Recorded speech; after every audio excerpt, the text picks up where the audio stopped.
இந்த தேர்தல் என்பது ஒரு முக்கியமான தேர்தல். எதற்காக இன்றைக்கு இந்த நாடாளுமன்ற தேர்தலில் நம்மளுடைய குமரகுரு அவர்கள் அருமை நண்பர், கள்ளக்குறிச்சி மாவட்ட கழகத்துடைய செயலாளர், நான் எப்படி அண்ணன் எடப்பாடியாருக்கு இருக்கின்றனோ அதை விட கூடுதலாக 20% அதிகமாக அண்ணன் நெஞ்சத்தில் நீக்கப்பட விட்டிருக்கின்ற அருமை நண்பர் குமரகுரு அவர்கள் இன்றைக்கு அது மட்டுமல்ல, முழுசா கேட்டு கை தட்டதான் பரவாயில்ல. அது மட்டுமல்ல, நம்ம குமரகுரு அவர்கள் 3 முறை சட்டப்பேரவை உறுப்பினராக இருந்திருக்கிறார். நம்ம திருப்பதி தேவஸ்தானம் இங்கெல்லாம் பெரிய நம்ம நாயுடு தலைவர் எங்கள் வேணு அண்ணன் கூட இங்கே பெரிய வெங்கடாச்சலபதி கோயில் கட்டிருக்கார். எளிமையான தோற்றத்தில் உள்ளவர், மைக்கு கொடுத்தா பேசி பேசி உங்களெல்லாம் கவர் பண்ணிவிடுவார். இருந்தாலும் வெயில் காரணமாக பேச முடியல. அதனால் வந்திருக்கின்ற நம்மளுடைய இந்த பகுதியை மாசிநாயக்கம்பட்டி ஊராட்சி மக்கள் தயவு செய்து சிந்தித்து பாருங்கள். இன்றைக்கு இருக்கின்ற ஆட்சியாளர்கள் இந்த மக்களை மதிப்பதில்லை. இந்த ஆட்சியாளர்களுக்கு மக்கள் ஒரு பாடம் கற்பிக்க வேண்டும் என்றால் நம்மளுடைய அண்ணன் எடப்பாடியார் சின்னம் நம்ம தலைவர் குமரகுருக்கு 2 லட்சம் வாக்களிக்க வேண்டும். ஏதோ வந்தமையும் என்று எண்ணி விடாதீர்கள். இந்த ஆட்சியாளர்கள் இந்த நாட்டை காப்பாற்றுகிறார்களா? ஏதாவது உருப்படியான திட்டத்தை இந்த மாசிநாயக்கம்பட்டி செஞ்சிருக்கானுங்களா? இங்க திமுக காரருக்கா ஏதாவது ஒரு வேலை செஞ்சிருக்கானா? அம்மா மண்டபம் கொண்டு வந்து கொடுத்தோம், 1 கோடி கொண்டு திட்டத்தை போட்டு ஒன்றிய சேர்ந்தாங்களா பூஜை போட்டான், திட்டத்தை நிறுத்திவிட்டானுங்க. இந்த ஊருக்கு கொடுத்த திட்டத்தை குப்பனூர் கொண்டு போயிட்டானுங்க. இந்த ஊராட்சி மேல அக்கறை வேணாமா? அதனாலதான் சொல்றோம், அண்ணன் குமரகுரு வெற்றி பெற்றால் என்ன காரணம்? ஒரு எம்பி, இந்த திமுக எம்பிக்கு ஓட்டு போட்டீங்களே, என்னைக்காச்சும் ஒரு நாள் இந்த மாசிநாயக்கம்பட்டி வந்திருக்கானா? இந்த மாசிநாயக்கம்பட்டிக்கு நாடாளுமன்ற தேர்ந்தெடுக்கப்பட்ட பொன்முடி பையன் என்னைக்காச்சும் இந்த பகுதிக்கு வந்திருக்காரா? 5 வருஷம் ஆச்சுங்க. மனசாட்சியோடு சொல்லுங்க. ஏதோ அதிமுக சார்பாக நான் சொல்லவில்லை, இயக்கத்தின் சார்பாக சொல்லவில்லை. வாக்காளர் பெருமக்களை சிந்தித்து பாருங்கள். மாசிநாயக்கம்பட்டி இருக்கின்ற வாக்காளர்கள் சிந்தித்து பார்த்து வாக்களியுங்கள். நாங்கள் பொய்யாக சொல்லவில்லை. ஆட்சி மாற்றம் ஏற்பட வேண்டும். தமிழகத்தினுடைய இன்றைய முதலமைச்சர் பதவி விலகுவதற்கு இது முன்னோட்டமான தேர்தல், இந்த நாடாளுமன்ற தேர்தல். கட்சி நண்பர்கள் சொல்லுகிறார்கள். அதனால்தான் நான் சொல்லுகிறேன், என்ன காரணம்? என்ன காரணம்? தாய்மார்களை நினைத்து பாருங்கள். இவங்க ஆட்சியில விலைவாசி ஏறிவிட்டது, மின்சார கட்டணம் உயர்ந்து விட்டது, தொழில் வரி உயர்ந்து விட்டது. கிராமத்துக்கு போகின்ற குப்பன் வீட்டில் குடிசை வீட்டில் இருக்கின்ற தண்ணீர் குடி தண்ணீர் கூட நாங்கள் இலவசமாக கொடுத்தோம். அதுக்கு கூட வரி போட்ட அரசு இந்த திராவிட முன்னேற்ற கழகத்தினுடைய நாட்டினுடைய முதலமைச்சர். இந்த நாட்டுடைய முதலமைச்சர் எண்ணி பார்க்க வேணாமா? 3 ஆண்டுகளும் ஆட்சியில் இருந்தே விலைவாசியை கட்டுப்படுத்திருக்க வேணாமா? இங்க வருகின்ற வேட்பாளர் சொல்லுகிறார்கள், தயவு செய்து வருகின்ற திமுக வேட்பாளர் கேளுங்கள், வாக்காளர் பெருமக்களை கேளுங்கள். விழிப்புணர்வு நாடு இது 20 ஆண்டுகளுக்கு முன்பு மாறி இல்ல. இப்படி தட்டுனா வாட்ஸ்அப் வந்துடும், இப்படி தொட்டா பறக்குது. வேட்பாளர் கேளுங்கள், தயவு செய்து வாக்காளர் மக்கள் சிந்தித்து பாருங்கள். இந்த ஆட்சியில 3 ஆண்டு காலம் இந்த நாட்டை காப்பாற்ற வேண்டிய முதலமைச்சர் ஏதாவது அக்கறை இருக்குதா? ஏதாவது ஒரு திட்டத்தை இந்த மாசிநாயக்கம்பட்டிக்கு இல்ல இந்த இருக்க சட்டமன்ற தொகுதி கொடுத்திருக்காங்களா? அண்ணன் எடப்பாடியார் இருந்தார், மாண்புமிகு புரட்சித் தலைவி அம்மா இருந்தார்கள். ஏற்காடு சட்டமன்ற தொகுதிக்கு பாதுகாக்கப்பட்ட மேட்டூர் தண்ணியை கொடுத்த தலைவர் அண்ணன் எடப்பாடியார். அம்மா சொன்னாங்க, கொடுத்தாரு. கொடுத்தமா இல்லையா? இங்கே விவசாய கடன் கிட்டத்தட்ட 14 கோடி இந்த கூட்டுறவு சங்கத்தில் தள்ளுபடி செஞ்சிருக்கோம். அதிமுக திமுக மதத்தை பார்த்து தள்ளுபடி பண்ணமா? நினைச்சு பாருங்க. மனசாட்சியோட வாக்களிங்க. வாக்காளர் மக்கள் தயவு செய்து வாக்காளர்கள் சிந்தித்து பாருங்கள். பொதுமக்களுக்காக நாங்கள் கேட்கிறோம், ஏதோ அண்ணா திராவிட முன்னேற்ற கழகத்துக்காக அல்ல.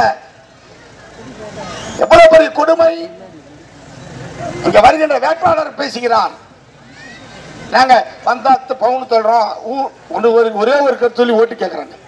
நெஞ்ச நிமிர்த்தி நாங்கள் செஞ்ச வாக்குறுதியை சொல்லி ஓட்டு கேட்கிறோம். திமுகவில் எவனுக்காச்சும் தெல்லு திராணி இருந்தால் அவங்க சொன்ன வாக்குறுதி சொல்லி கேட்க சொல்லுங்க. நாங்க பதில் சொல்றோம், மேடை போட்டு சொல்றோம். எடப்பாடியார் அண்ணன் சொன்னார திருச்சியில சார் 38 எம்பி தேர்ந்தெடுத்தாங்க, ஒரே ஒரு செங்கலை இன்னை வரைக்கும் காமிச்சிட்டு இருக்கான். அதெல்லாம் அண்ணன் சொன்னாரு, ஏன்னா பொழுதுக்கு ஒரே படத்தை ஓட்டாதீங்கடா, மாத்தி ஒரு படத்தை ஓட்டுங்கடா, ஒரே செங்கல் எத்தனை நாள் காமிக்கணும் சார்? தாய்மார்களை வாக்காளர் சிந்தித்து பாருங்க. செங்கல் எங்க காமிக்கணும்? 38 எம்பி செஞ்சான். அந்த 38 எம்பிக்களை கொடுத்து நாடாளுமன்றத்தில் காமிச்சிருந்தால் அங்க பதில் இருக்கும். தேர்தல் வந்தால் செங்கல், தேர்தல் வந்தால் இன்னொரு கருத்து சொல்றாங்க. டீசல் வந்து 50 ரூபா, ஏதோ 50 ரூபா கொடுக்குறது, பெட்ரோல் 50 ரூபா கொடுக்க சொல்றாங்க. நடக்குமா? தேர்தல் வாக்குறுதி நிறைவேற்றினார்களா?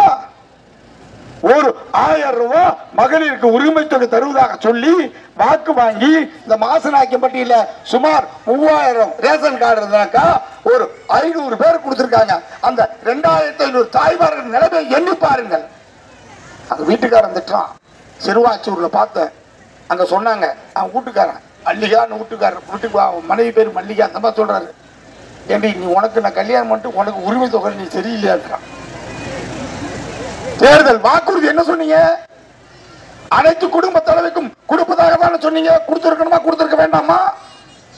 அண்ணன் வாக்காளர் மக்களை பார்த்து கேட்டுக்கொள்ள வைக்கிறது பகுதி மக்களுக்கு நான் பொய்யாக சொல்லவில்லை. எடப்பாடியார் அறிவித்தார், அண்ணன் எடப்பாடி அறிவித்தார். கடுமையான வளர்ச்சி ஏற்பட்ட காலத்திலே அனைத்து விவசாய மிட்டா மிராசு இல்ல, ஏழை இல்ல, குப்பன் இல்ல, அனைத்து ரேஷன்காரர்களுக்கும் 2500 ரூபாய் கொடுப்போம்னு சொன்னோம். கொடுத்துமா இல்லையா? நீ கொடுத்திருக்கணுமா கொடுத்திருக்க கூடாதா? நகைக்கடன் எடுத்துக்க. ஒடையாப்பட்டி கூட்டுறவு சங்கத்துல நம்ம அருண்குமார் தலைவராக இருந்தார், பணியாற்றினார்.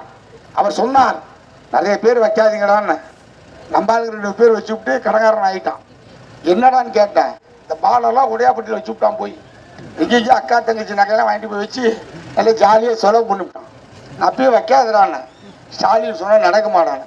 ஏதோ எல்லாம் வைக்கிறாங்க தலைவர், நமக்கு ஒரு ஆசை, ஓட்டு நமக்கு போட்டுற நான் வச்சிடறான்ட்டான். வச்சான். 5 லட்சம் வாங்கினான். இன்னும் வரைக்கும் பணத்தை கட்ட முடியல. அவன் சட்டத்தை போட்டான். என்ன சட்டம்? தேர்தலில் என்ன சொன்னீங்க? அனைத்து ரேஷன் கார்டுகளுக்கும் குடும்பத்தில் 1000 ரூபா சொன்னீங்க. அதுக்கு ஒரு சட்டத்தை போடுறான். என்னன்னு? ஆடு வச்சிருக்கக்கூடாது, மாடு வச்சிருக்கக்கூடாது, காங்கிரீட் இருக்கக்கூடாது, லைட் இருக்கக்கூடாது, இன்னும் கொலை போனால் மல்லிப்பூ வைக்கக்கூடாது, கனகாபூர் வைக்கக்கூடாதுமா. அப்பேற்பட்ட ஆளுங்க. அதே மாதிரி நகைக்கடன் வச்சான். நம்மளுடைய அயோத்தியா பண்ண கூட்டுறவு சங்கத்தில் பார்த்தீங்கன்னாக்கா ஒரு 1800 பேர் வச்சிருக்காங்கம்மா. உதாரணத்துக்கு ஒரு 300 பேருக்கு சொல்லிவிட்டா அந்த மீதி இருக்கின்ற 1500 பேர் இன்னைக்கு 30,000, 1,30,000 வட்டி கட்டி அந்த வட்டி கட்டி மூட்டுகின்ற போக நிலைமையை இந்த அரசு உருவா. மக்களை ஏமாத்தலாமா? மக்களை ஏமாத்தலாமா?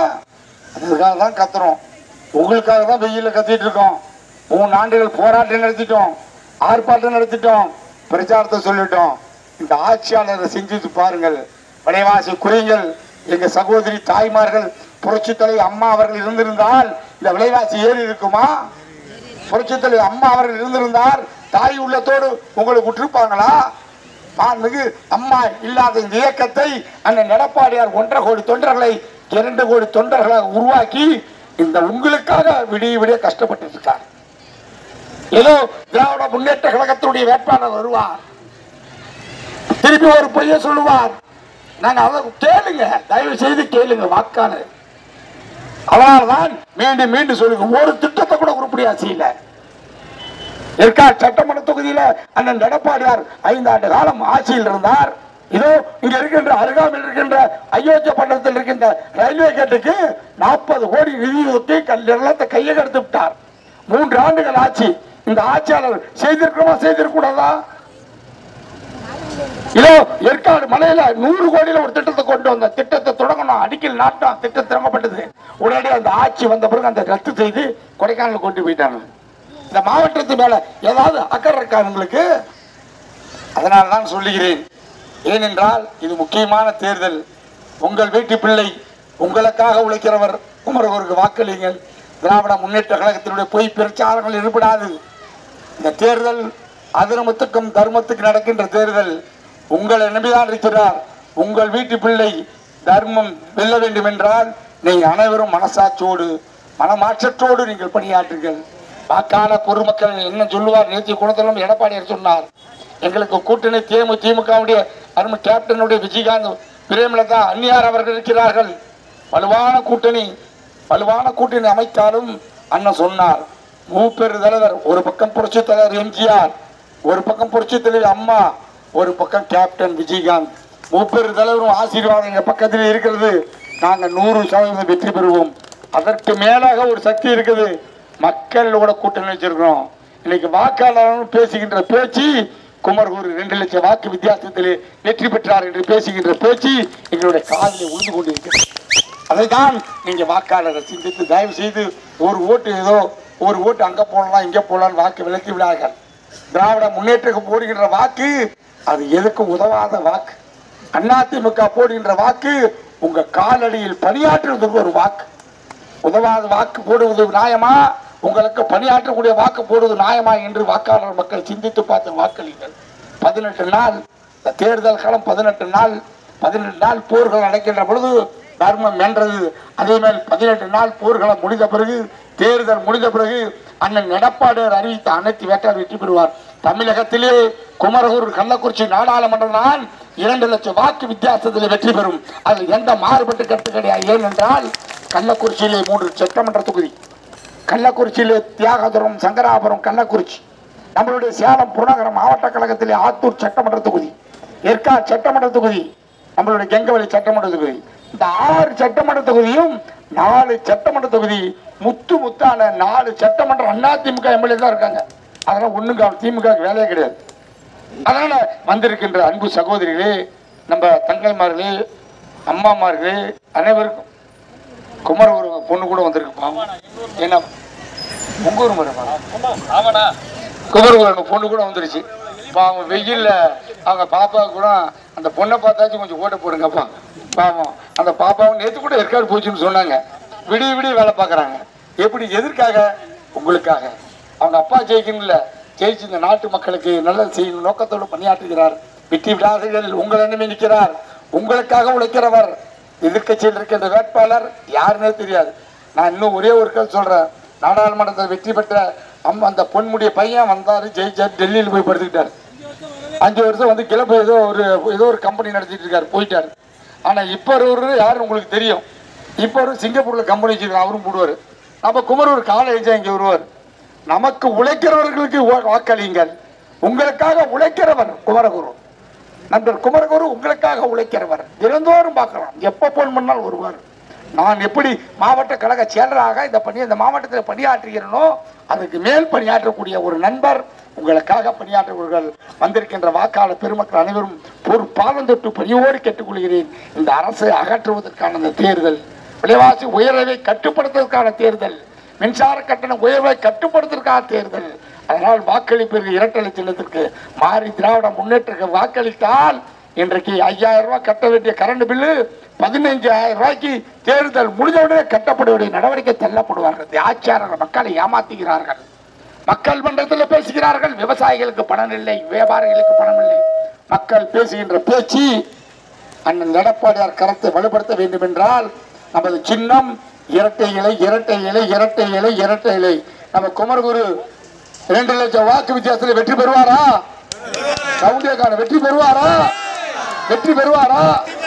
மக்களுக்காக உழைக்கின்ற தலைவர் நம்ம வேட்பாளர் அருமை நண்பர் குமரகுரு என்று சொல்லி